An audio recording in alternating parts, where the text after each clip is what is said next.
Good morning, Har Har Mahadev. સ્વાગત છે મારા નવા બ્લોગમાં. તો ગાઈસ આજે 8 તારીખ થઈ. આજે આજનો એક ભાગ આવશે, એક ગઈકાલ 8 તારીખ રાતનો ભાગ આવશે. અને અત્યારે મોર્નિંગથી હું બ્લોગ લેવાનો ચાલુ કર્યો હો. તો આજે થઈ 8 તારીખ. તો ગાઈસ તમે બધા કેમ છો? તમે બધા મજામાં જશો. અમે પણ મજામાં છીએ. અને જુઓ આજે થોડું ઉઠવામાં લેટ થઈ ગયું.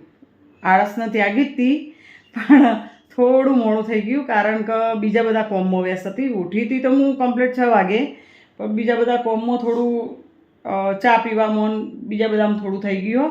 એટલે આજ કોમમાં થોડું લેટ થવાનું. હા, તો ચલો ફટાફટ ચાલુ કરી દઈએ કામ. બહાર બધા શું કરે જોઈએ. તો ગાઈસ આરે 7 તારીખ રાતનો ભાગ છે. તો મારી બેન મળવા આવી હતી અને આ મારા બેનના બાબાની બેબી છે.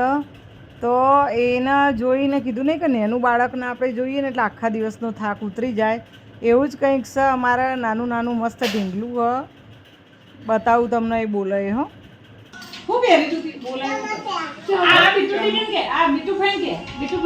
તું બેટા? શું પહેર્યું તું? હા એવું પહેર્યું મોય ના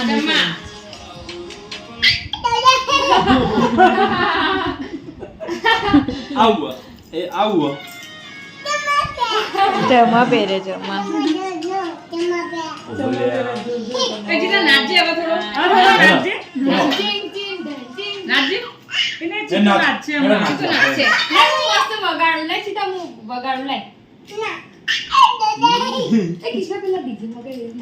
તમે ચેવા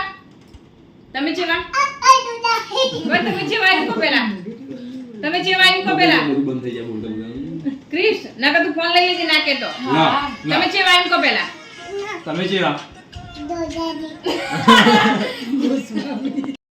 તો ગાઈસ એક મસ્ત ખુશીના સમાચાર કે બીટુ છેલ્લા વર્ષનું એના રિઝલ્ટ આવી ગયું હ. અને લાઇસન્સ કહેવાય ને BSc નર્સિંગનું એ આવી ગયું. એ બધું કૌશલપુરીને પૂછતી હતી, મોબાઈલ ઉપર બધું કામ કરતા હતા બંને જણા. 9 અને 10 મિનિટ જેવું થયું. 9-10 મિનિટ થઈ. તો જુઓ દાળ બની ગઈ, ભાત બની ગયા, રોટલો બની ગયો. હવે જીરા રાઈસ માટે વઘાર કરવાનો છે જલ્દી જલ્દી.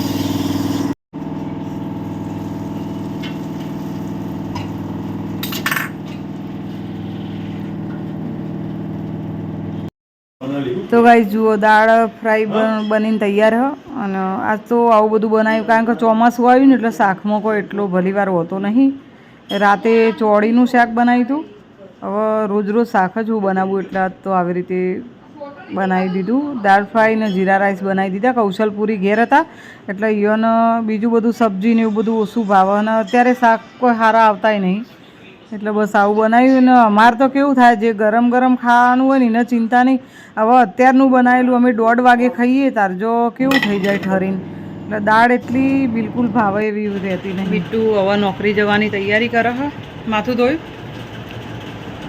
બોક તો બોલો. અને હબળ ટિફિન ભર દે. જીરા રાઈસ બનાવ્યા, દાળ ફ્રાય બનાવી અને એક રોટલો મારો બનાવ્યો. રોટલીઓ બહુ બધી પડી, બગાડવા નહીં દેવી. હે ચલ બેન પોતું કરવા આવ્યા. જુઓ કાળું મેસ મોઢું લાગે, ફોક સોમો એવો પડે હે ને. તો ગાઈ જુઓ આખો દિવસ નોકરી પતાવીને ઘેર આવી હતી. ઘેર આવીને કપડાં બદલ્યા, તૈયાર થઈને મૂન બીટું અને કૌશલપુરી અમે નીકળ્યા છીએ હનુમાન દાદાએ દર્શન કરવા. અને ત્યાં જમવાનું હતું. બધી અમારી સોસાયટીઓ બિલ્ડિંગો જેટલી રહીને બધાને અહીંયા જમવાનું હતું. રોમાપીરનો પાઠ હ, તો દર્શન કરી લેજો. તો ગાઈ જુઓ દર્શન કરીને ઘેર દર્શન કરીને ઘેર આવ્યા છો. સોરી, દર્શન કરીને આવીને જુઓ જમવા બેઠા છીએ. આહના આ બાજુ દીદી બેઠા છે, પછી આ બાજુ બીટું હ. અને મારા પેલું નેનું રહ્યું ને તો જમવા દેતું જ નહીં મમ્મીને.